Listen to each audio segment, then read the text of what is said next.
Kutsal fesleğen Ocimum sanctum veya tulsi, Ayurveda ve Hindistan'daki diğer geleneksel tıbbi tedavilerde binlerce yıldır kullanılan güçlü bir bitkidir.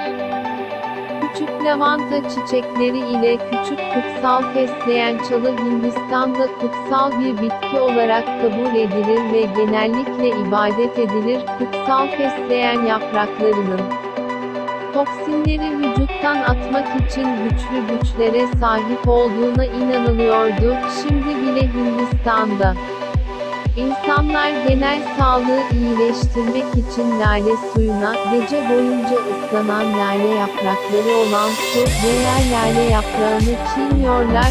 Soğuk algınlığı, öksürük ve grip tedavisine yardımcı olmak için pek çok sağlık ürünü tulsi özleri ile birlikte sunulmaktadır.